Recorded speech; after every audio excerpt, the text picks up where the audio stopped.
asked a few of you this question before, but if I were going to give you $10 million,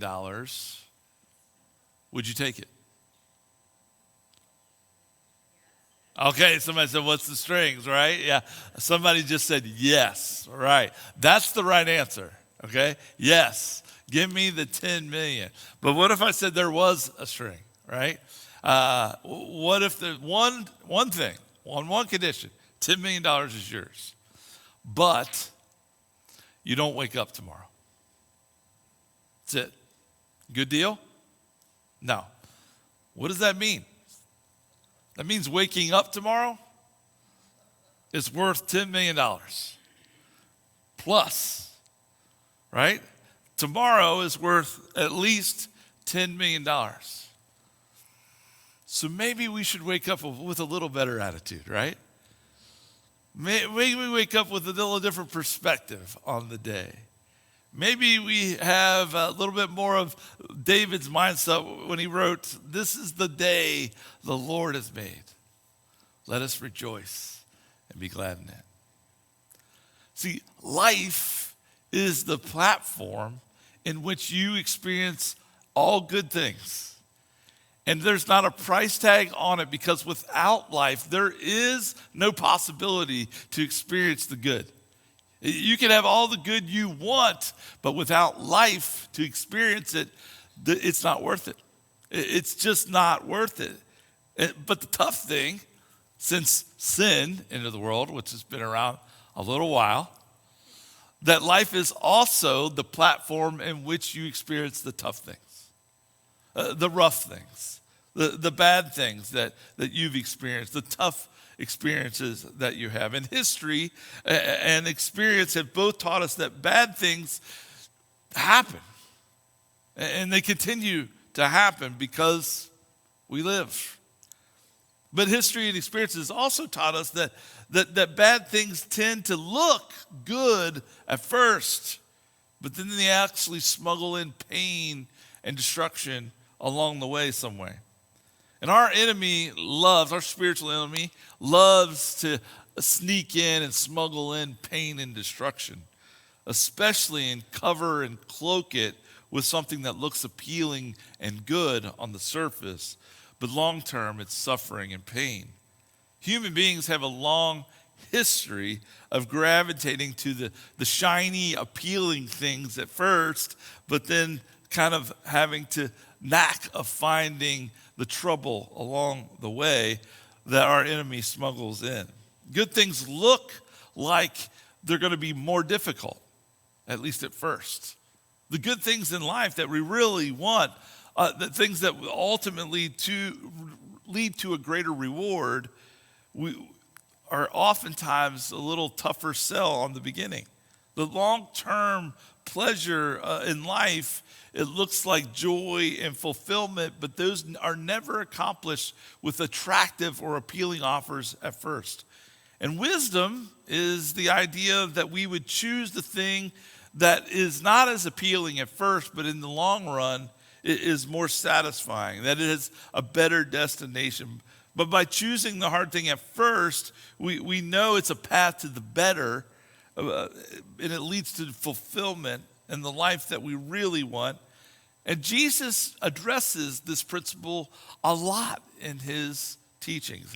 I often call this the pleasure-pain principle, that the bad things have a cost and the good things have a price, and Jesus just talks about what order you get those in. Jesus addresses this right before he asks the question he has for us today. If you haven't been with us, we've been in this series just examining different questions that Jesus asked. Today we're going to look at one as well. But if you would, join with me in Mark chapter 8. I'm going to read just a few verses here, and then he'll get to the question here in just a few verses. It says this in Mark 8 verse 34. Then he called the crowd to him along with his disciples and said, "Whoever wants to be my disciples must deny themselves and take up their cross and follow me. For whoever wants to save their life will lose it. But whoever loses their life for me and for the gospel will save it. And here's the question that follows this teaching. What good is it for someone to gain the whole world, yet forfeit their soul? Or what can change anyone, what can anyone give in exchange for their soul? If some of us are tempted to read this and look at this and say, well, I'm a long way from gaining the whole world, right? I'm a long way from having access to all the riches of the world. I'm certainly not rich, so this may or may not apply to me. Jesus may not be talking to me because I don't have the whole world yet, right? But how much do you think about your bank account? How much do you think about your investments? How much do you think about your stuff, your house, your property, your decorations, your cars, your tools, your hunting gear and equipment, your clothes, your food, your shoes, right? I mean, some of us think way more about our shoes than anything else in life, right? And this is very evident from our closets. Boy, there's some conviction in here because it's very quiet, but I see people's eyes darting around like, yeah, are you talking to me? Yes, I have video cameras set up in your house, and I see how many shoes you have. Now, the question is, how much time do you think about your soul? It might be convicting to think about how much time we think about our shoes versus our soul, or our property versus our soul. And let's be honest, most of us think more about something else than our soul. I just went to a wedding last night, right?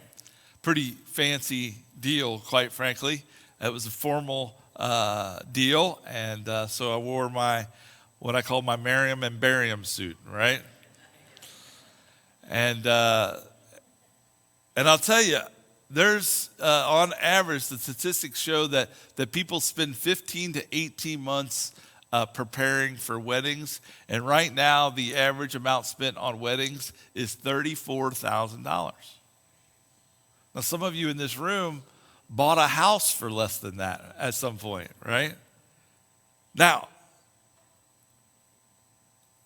how much time and money do those same couples spend in investing in their marriage? Let me clarify. Not their wedding, their marriage. Leading up to this commitment, how much time and money do they spend concentrating on what is hopefully 50 plus years versus one day? Now, I get it. If you've hung around here very long, you know I'm the biggest proponent as there is for parties and celebrations, and that's what a wedding should be. It should be a great party, but it really should be a party thrown as the first day of your marriage. See, we think about the wrong things oftentimes. We think about our world and our kingdom, but probably not as much about more important stuff like God's kingdom. And Jesus is saying that the life that we all are trying to find, trying to access, the life we pursue in all of our experiences and with all of our stuff and all of our time and energy and resources is only really found when it's in service to Him and His kingdom. It seems counterintuitive. It seems like when He talks about if you want to live, you will die, it seems like a rough message at first, but what He's saying is that it's the path to the life that you've always wanted. Like tomorrow being worth $10 million, right? You would give up the $10 million to wake up. The appealing things seem nice at first, but is it worth it in the long run? The way Jesus says this in the first century and teaches this is this: whoever wants to save their life will lose it, but whoever loses their life for me and for the gospel will save it. Jesus follows up His question and His teaching with these last few verses. If anyone is ashamed of me and my words in this adulterous and sinful generation, the Son of Man will be ashamed of them when he comes in his Father's glory with the holy angels. This can be an uncomfortable message. I'm sympathetic to that because I certainly have gotten caught up in our stuff and what it means to look for a meaningful life. And that's exactly why Jesus asks questions in general, but it's definitely why he asks this question. It's to get us to think, to get us to evaluate our life, to look at our decisions and our path forward in life. And it's to get us to kind of process what's the most important. So if you're not 100% sold on Jesus' perspective, I'm sympathetic to that. But if you're not 100% in agreement with his perspective on materials and money, you're not alone. But like many Christians, and certainly in our part of the world, it could mean you believe more in a different gospel, another gospel than the one that Jesus teaches, one that it's very common that we buy into. You might be hesitant to buy into Jesus' ways because it's harder up front, but it's really the path to the good life that we're all looking for. But you might have adopted another vision for what the good life is and how you go about obtaining it. I call it, others call it, the gospel of materialism. The gospel of materialism says the more you have, the happier you will be. The more you have, the happier you will be. You know this gospel well, so do I. And we may have never attached a title to it like I've done, never maybe defined it like we're doing today. But this belief, this way of life is very common. But this gospel makes the exact opposite claims that Jesus does. That your path to happiness is experiences and resources and stuff, whether it's a new dress or a new pair of shoes like we talked about. Maybe it's a new golf club or set of golf clubs or a new gun. Maybe it's just the right landscaping for your property or car that you just trade in for a newer model, or nab that bigger house or that fancy condo or new furniture. It's all kind of part of the idea of the gospel of materialism, that the more stuff I have or the newer stuff I have, the happier we'll be. And it gets caught up in our society in all kinds of ways. We tell kids to get a good education. Why? Because you'll be happy if you get a good job and have good money and buy lots of stuff. If you're able to buy lots of stuff and instead of teaching them to learn. Everyone knows happiness is out there somewhere. We're just trying to get our hands on it. And we're tempted to think that it's just one more click away, one more gadget or one more outfit or one more toy. I'm almost there. I almost can feel it, right? Maybe if I just take one more vacation or go out, this one last time, it's like a carrot on the stick kind of trick, that it's a dangling, elusive target that's forever out of reach. When we play this game and we adopt this mentality of a gospel of materialism, we believe that one day we will be happy if we just get enough. The reality is, it's true in some ways that stuff can make us happy, but it only lasts for a moment. And happiness is fleeting, it doesn't last. And so what we try to do is try to string these moments, these dots of happiness, and we try to connect the dots of happiness. And if we just can get these moments of happiness closer together, maybe they'll overlap one day so that we can just live in perpetual happiness. But the longer we play this game, or longer we live by this mentality, we realize that the gaps between the dots can grow pretty far apart at times. And that leads us to be even more hopeless and helpless, depressed, because the dots aren't connecting. We can just learn to keep the happy dots happening. If we can just get to the next happy dot before the feeling of the last happy dot runs out, then we'll continue to live in a state of happiness. That doesn't happen. Dots don't ever connect. They never overlap. and they stress. If I just had more money, we think, we could buy more stuff or have more experiences. We could string these happy moments together. I mean, how many testimonies do we have to hear from rock stars about how money couldn't buy them, that they can have all these accolades? Sports stars, what do they do when they hold up that trophy in the parade? They talk about next year. They talk about wanting to win it again next year. They just got done achieving the dot they thought would bring them happiness and fulfillment. And all they could think about is what's next year, because those dots, no matter how big they are, don't last. And so many people buy into this gospel of materialism, and some of us don't really buy into it or believe it deep down. But we're so obsessed about what other people think about us that we keep striving for more stuff because it'll make us look good. And we want to look good in front of others because we think that will make us happy. Either way, living according to the gospel of materialism leaves you feeling empty. The gospel of materialism, again, the more you have, the happier you will be. And Jesus' gospel is the exact opposite. That his words and works and ways are the only path to the life that you've been looking for, the true life, the life that he calls abundant.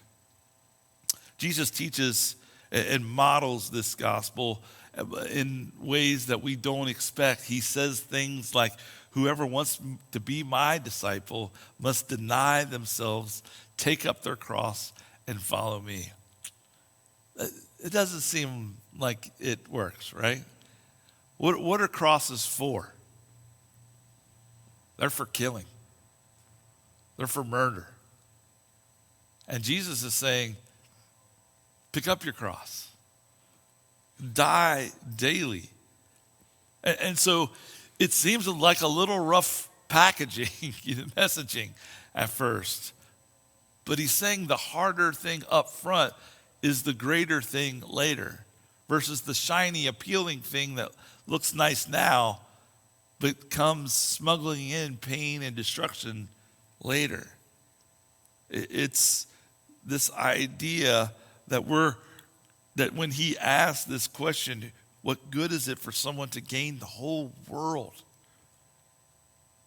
yet forfeit their soul? He wants you to wrestle with this idea of which perspective do you really live by? There's a French sociologist that has made the point that the Western world, that materialism has become the dominant new system of meaning. He argues that not atheism anymore that has replaced the cultural Christianity, shopping has. We now get our meaning in life from what we consume. And for a lot of people, even a lot of people that call themselves Christians, things aren't just things are identity. I don't know if you were alive or grew up in the late 80s, early 90s, but there was a particular pair of jeans, I did, right? And there was a particular pair of jeans that you wanted called Guess jeans. Anybody remember? My age or roughly around Guess jeans. I remember my mom taking me school shopping before that year of high school, freshman year, going into high school, and she took me to this place called the Gap Outlet. I had never heard of this place before, but it just sounded cheap. First of all, it's an outlet, and I've never heard of the Gap. She bought me these jeans that had no logo on the back pockets, right? I was so mortified to walk into school. I untucked, my shirt. I tried to have it long enough to cover, the backside. I didn't want anybody to see there wasn't any, at least Levi's. I mean, let's go, something. But what I really wanted was that little triangle with the question mark in it, the Guess jeans. Everybody did, right? And I eventually got myself a pair of Guess jeans, and guess what I did? Guess what everybody did? They untucked their shirt. They would just tuck their shirt in, just right here, just so you could see that little triangle and that Guess, so you knew that you were good. But on the days I had Gap jeans on, man, I was covering up. And then one day I had the Gap jeans on, and this girl said, "Hey, what kind of jeans are those?" And I was mortified. And then I was like, I don't know. Just try to play it off. She was like, "Oh, come here." And "Oh, those are Gap jeans." She goes, "Oh, those are cool." And I said, "Well, of course they are. Mike Dole here, a model of fashion, I don't know why you're laughing so hard at that, Becky. But things aren't just things for some of us. Things are identity. Things are our purpose. Things are our experiencing. Shopping has become the number one leisure in America. You know what used to hold that top spot? Religion. Amazon is the new temple. Visa statements are our new altar. Double clicking is our new religion. We got models and fashions, and we got influencers who are our new priests. Money is our new God, and stuff is the fruit of our God. Allow me to remind ourselves of what simple question Jesus asked us. What good is it for someone to gain the whole world yet forfeit their soul? The gospel of materialism is a slippery slope. It can become a God with a little g. Gods are who we are worshiping. And there are many little gods that can slip in to Jesus' spot as king. A God of entertainment, of TV, movies, of comfort, God of cell phones, the God of sex, the God of food. Our families can be our God, and they are not made to be. Our image, our self-image can be. Our jobs can be our God. These are all God. None of them are bad things, just when they get out of priority. These are gods that we will think will provide us experience or make us happy or give us meaning and purpose or our true identity. But nothing is more of a threat to our faith and our journey with God, following Jesus, than the love of stuff and money. That's why Jesus talks about it so much. The only thing Jesus talks more about than materialism and stuff and money is the kingdom of God. It's why Jesus says things like this in Matthew chapter 6. It says, "No one can serve two masters. Either you will hate the one and love the other, or you'll be devoted to the one and despise the other. You cannot serve both God and money." I want you to notice a little something about what Jesus says here. He isn't giving a command. He isn't even giving instruction here. He didn't say you shouldn't or you ought not serve God and money. He's just simply stating a fact, a law of the nature that he built, irrefutable reality. You cannot serve both God and money. And it's time for some of us to do a little soul searching, a little examining of the heart, evaluate our heart. In fact, probably most of us should.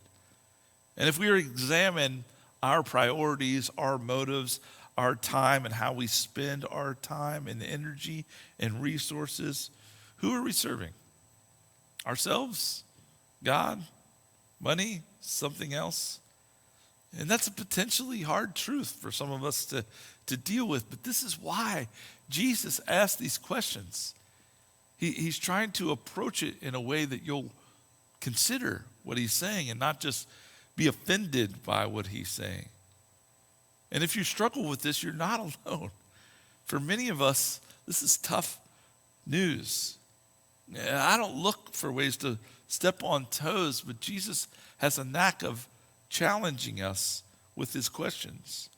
He talks about money and materialism because God's number one competitor for your heart and mind is money and stuff. Have you ever thought about why on the dollar bill they put "In God We Trust"? It's probably because somebody was smart enough to know that this was going to be the biggest competitor for our heart, for our trust. And so on the thing that is most tempting to replace God, they reminded themselves by saying, no, it's in God we trust. See, Jesus is saying if we serve money with our time and our energy and our attention and predominantly focus on that, it's going to make us happy for a moment, but it's really going to end up empty, lacking. If anything, we need to prioritize God and deprioritize money. Easier said than done. But anything that gets prioritized over God, anything that we spend our attention to over God, no matter how successful someone is, how much money they've accumulated, how much stuff or toys they get to enjoy, big house, nice car, all the good stuff, the life that we picture, this is going to be left feeling empty and shallow and unfulfilled because it seems attractive and shiny at first, but then is smuggling in a life of emptiness and disappointment and destruction. And God, honestly, is where we find the true life that we're looking for, our identity and purpose. But anytime we prioritize something over God, it's dangerous. And prioritizing God in our life does so much. This is why Jesus says, seek first the kingdom and all these other things will be added unto you. It's like saying if you prioritize God, you're going to be a better parent. If you prioritize God, you're going to be a better spouse. You're going to be a better employee or employer. You're going to be a better partner as a follower of Jesus. You're going to be a better friend as a follower of Jesus. You're going to be better as the fruit that happens being connected with God and following Jesus' way.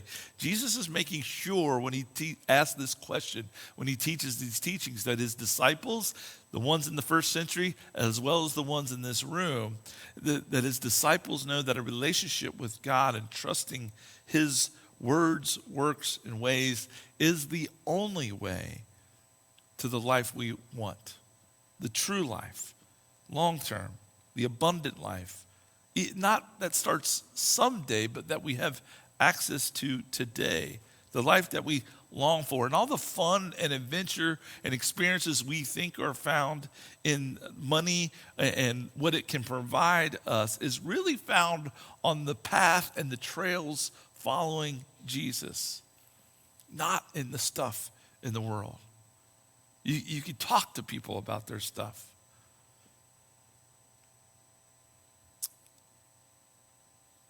There have been times where I've had the great opportunity just to walk alongside people in the last mile of their life in this world. And stuff is never the topic at hand. It's about the things that could last. And that's what Jesus is trying to get to. So when we read these scriptures that we've read today, what's the thing that comes to mind for you? What is God directing you to do, nudging you to do in terms of perspective on your stuff or your money? How could you step into the ways and the trails of Jesus and follow in his path? With your possessions, with your finances? It's not an easy thing to start down this path, but like we said, the destination is worth it. Not only the long-term destination, but just even a few steps along the way in the journey. It may not be easy, just like working out or eating right or budgeting or being the bigger person in an argument or serving your spouse or family. He promises, obeying his instructions, that he will be generous along the way, but you'll have to trust him along the way too. And that is the path to this full and abundant life. And if we're honest with ourselves about our stuff and our money and our spending, has it become our priority? Maybe it's been our number one priority. Maybe we can't even remember a time where it hasn't been our number one priority. But how do we shift away from this love of money or this priority of money, or focus on our stuff or our experience and focus more on what God is asking us to do. Because really, that's what obeying is. It's hearing from God and trusting him enough to obey, to do what he says. Many of us don't even consult God in terms of what he's asking us to do. Some of us hear from him, but just choose to go a different route. But obedience is hearing from him and doing it. So how do I shift perspective? I think that my best advice for this, at least in my own experience, has been going from looking at myself as an owner to a steward. That you are a steward, not an owner of your stuff. When you begin to make the shift in this mindset, that it's not yours, that you're just managing it, that God has given it to you. God has given you everything, every dime you have, every material you have. He has given the life that you have to experience all these good things. How are you going to steward it? It was a gift given to you. Scriptures back this up. It says, the earth of the Lord and everything in it. Everything comes from you, O Lord, and we have given you only what comes from your hand. There's many other scriptures like it.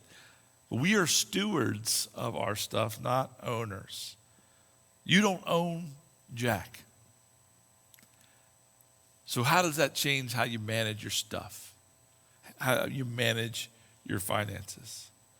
It helps by thinking that how would God have you manage your money, your materials, your experiences?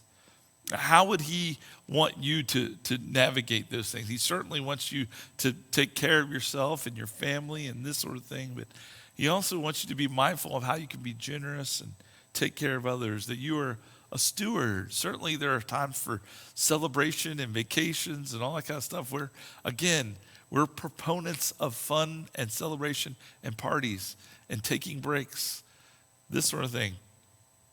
But how would you shift your management of your money and your stuff if you looked at it as God's and not yours? Around here, we operate 100%. I don't know how many people know this, but we are an independent church that has no governing body. Like, we have leaders here that are selected among our body that we call elders that steer the spiritual direction of our church. But we operate ministry and the bills and all that kind of stuff purely based on the generosity of our 3C family. And so we have this commitment card that we have sitting near the offering boxes. If you've not filled one out this year, I would just encourage and challenge you to begin taking a step in that way of being generous, to consider how you might contribute to 3Cs, because we believe God's doing some amazing stuff here. We have all kinds of decisions this year of people who've never stepped inside a church before.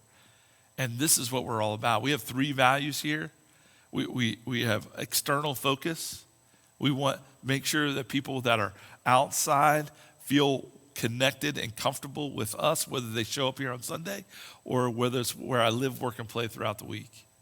We have pivotal relationships. Why we do the Art of Marriage and the Better Together series and all the other stuff that's coming up is because we believe marriages are pivotal to your spiritual health. And so we want them to be the best you can be, because the healthier your marriage is, the healthier you are for others. And then the last thing, we are committed to being a disciple-making culture. 3C and 3 and other things like that, Brian's going to do next step. It's all about people taking steps in their journey with God, because we believe being like Jesus is the best way that we can serve this world and glorify our God who has done so much for us already. We are stewards. We will not get it right at 3C all the time. But we're going to try. And we're going to do our best. And our motive is going to be good news where we live, work, and play by externally focused, pivotal relationships and focusing on disciple-making culture. We won't get it right. In fact, when people talk to me from another church, talk about coming to 3C as their new church family, here's my sales pitch to them. well, we're bound to disappoint you. But you can come and die with us if you want.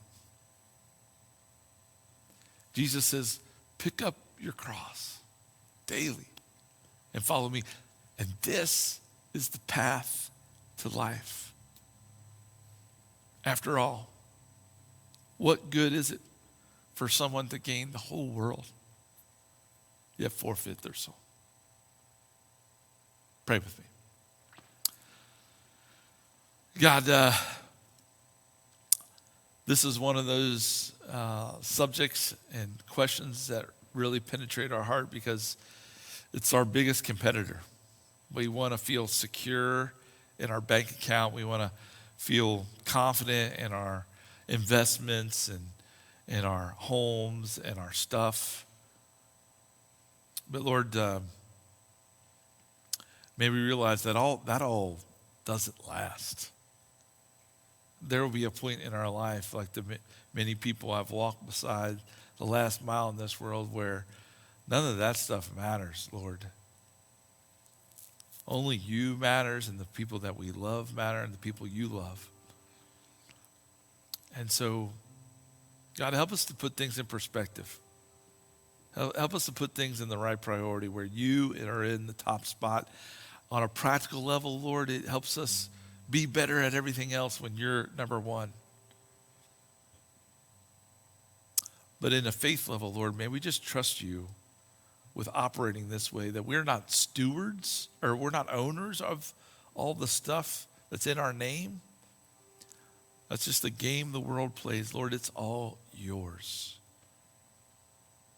And may we steward whatever you've given us well. May we honor you well with it.